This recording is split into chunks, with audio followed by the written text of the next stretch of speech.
Essa semana saiu essa notícia aqui: limite para saque aniversário da FGTS, veja o que muda para o trabalhador. E isso aqui é um problema para muita gente, mas mais do que um problema, isso aqui mostra como o Brasil é uma piada, no sentido de as escolhas que a gente tem com relação, pelo menos ao FGTS, são ou ruins ou péssimas. Então nesse vídeo aqui eu vou explicar para você como surgiu e por que não faz sentido existir o FGTS, e como ações que nem essa do governo mostram a realidade do Brasil, que a gente não tem educação financeira. Bom, primeiro vamos entender por que o FGTS foi criado. Acredite se quiser, porque em 1966 as pessoas queriam o FGTS. O FGTS era uma escolha muito boa. Hoje todo mundo fala contra, né? E hoje todo mundo diz que nem eu tô falando. Mas na época o FGTS foi uma alternativa para um modelo bem pior que existia. O FGTS significa Fundo de Garantia de Tempo de Serviço. E isso é basicamente um dinheiro que é depositado todo mês na conta de um fundo de garantia pelo patrão, mas que na verdade é um dinheiro que deixa de ir pro trabalhador, porque o patrão, olha, ele tá pagando pro governo, mas, pô, se ele tivesse pagando pro trabalhador, para ele não faria diferença nenhuma. E esse dinheiro fica parado num fundo para caso em algum momento, como por exemplo, ter uma doença grave, for demitido ou até quiser construir uma casa nova, esse funcionário tenha como acessar esse fundo de garantia e usar esse dinheiro para comprar essas coisas, para pagar essas necessidades. E antes de 66, outro modelo estava em rigor, que fazia o seguinte, basicamente: caso o funcionário fosse demitido, ele teria um mês de salário para cada ano que ele trabalhou na companhia. Ou seja, se ele foi demitido com 5 anos de trabalho, ele vai ter acesso a 5 meses de salário na hora da demissão. É por isso que o FGTS é de 8%, porque se você fizer 8 vezes a quantidade de mês no ano, né, 12, dá 96%, dá quase 100%, ou seja, ele tá aí para substituir esse exato modelo. Só que na época o problema era outro. O que acontecia? Se o patrão precisasse demitir alguém por algum motivo de falta de insumos ou coisa do tipo, não por um motivo de justa causa, ou seja, demitir alguém sem justa causa, ele precisaria desembolsar muita grana para fazer isso do nada. E isso tornava as despesas muito pouco previsíveis, já que quando ele demitisse alguém, ele tinha que reembolsar tudo de uma vez só. Por isso que o FGTS é adicionado uma vez por mês, se torna mais previsível para o patrão. Mas fora isso, também existia a estabilidade decenal, que era basicamente o seguinte: depois de 10 anos de uma companhia, você não poderia ser demitido sem justa causa. O objetivo disso era como se fosse uma gratificação do tempo de serviço dessa pessoa. Se ela ficou 10 anos, então agora ela faz parte da sua companhia. Só se ela quiser sair que ela pode. Você não pode demitir ela sem justa causa. O problema disso, os patrões não deixavam as pessoas ficar mais de 10 anos na companhia. Então, por mais que você fosse um bom funcionário, se tivesse há 9 anos e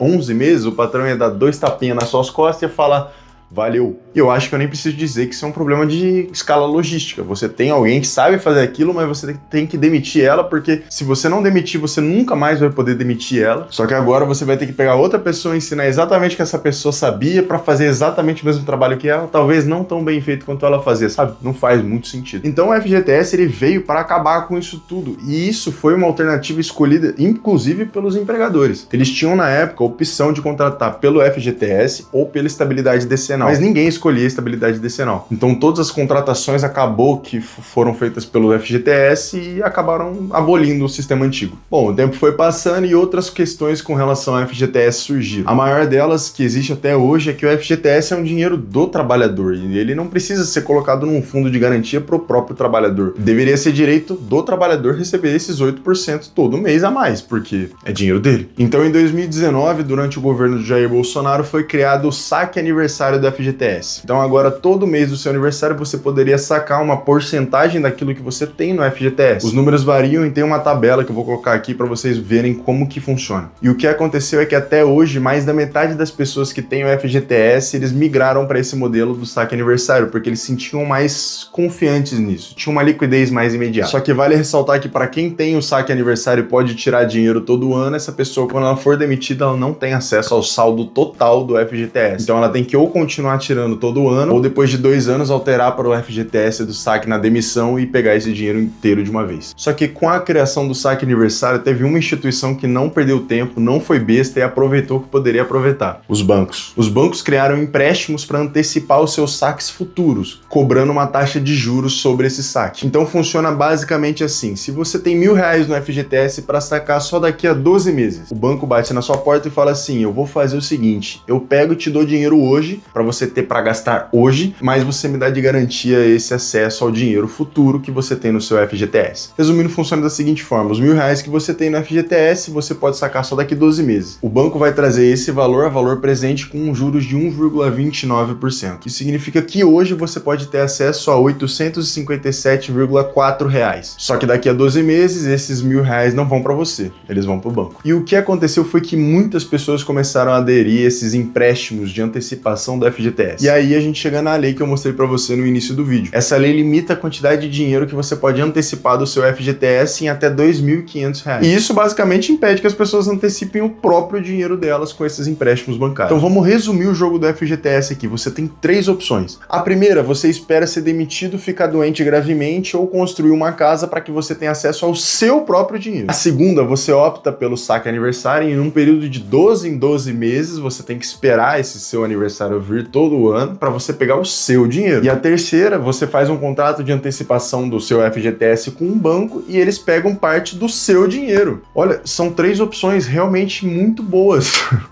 Meu Deus. A verdade, gente, é que o FGTS existe porque o brasileiro não tem educação financeira e nesse ponto tem que concordar com o governo. O brasileiro não tem educação financeira. Mas a gente falar que as soluções são ou perder dinheiro pro banco, ou não poder pegar o seu dinheiro, só poder pegar de 12 em 12 meses, ou só esperar você ser demitido, ficar gravemente doente para você pegar o seu dinheiro. É sério que essas são as 3 opções? Será que não existe a opção de a gente tentar consertar a educação financeira no país e gradualmente ir diminuindo o FGTS? Porque olha o que aconteceu. A questão do saque aniversário foi limitada no governo atual, criada no governo anterior e limitada nesse governo. Só que olha como que o FGTS rende para você. Esse aqui é um gráfico que mostra quanto de dinheiro você teria hoje se você tivesse R$ 100 em 2004 e tivesse alocado esses R$ 100 só no FGTS, deixado lá parado. Você teria pouco mais de R$ 250. Só que na linha azul, o IPCA, ou a inflação, né, a gente percebe que aqueles R$ 100 de 2004, hoje eles representam R$ 300. Ou seja, deixando no FGTS, você perdeu dinheiro porque ele rendeu menos do que a inflação. Isso acontece pela própria finalidade do FGTS, que empresta dinheiro para programas como a Minha Casa Minha Vida a juros muito baixos. E esses juros baixos, que são mais ou menos ali 3% ao ano, não batem a inflação. Então eles tiram dinheiro do trabalhador do setor privado para financiar projetos de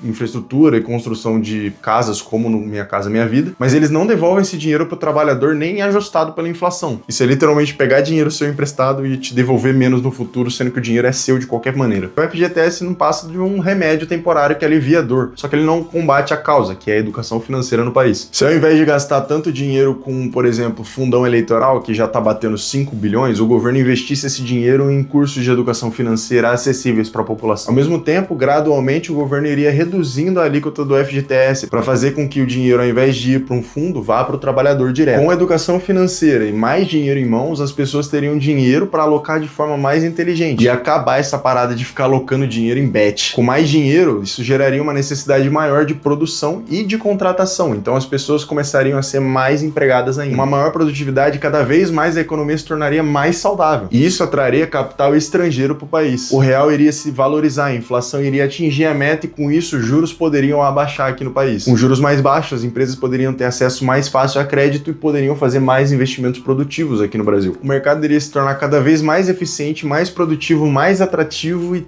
tudo ia melhorar. Isso é um cenário muito bom, mas chega a ser quase utópico, na verdade, aqui no Brasil, porque esse cenário depende de uma alocação boa dos gastos públicos. Ao invés de você pegar tanto dinheiro e colocar no fundão eleitoral ou em outros gastos que são irrelevantes para a economia, você gastar energia e capital para incentivar as pessoas a aprenderem, a melhorar a educação no país, mas infelizmente, né, não é o caso aqui no Brasil. Então a verdade é que o FGTS ele só funciona num cenário em que a população não tem conhecimento financeiro, não tem educação financeira o suficiente para cuidar do próprio dinheiro, porque eu tenho certeza que todas as pessoas que têm educação financeira e sabem que utilizariam muito melhor esse dinheiro com elas do que deixando o dinheiro com o governo, elas preferem sacar o FGTS o mais rápido possível. E para essas pessoas, essa notícia do limite de antecipação do FGTS ter saído não foi uma coisa boa, não. Valeu!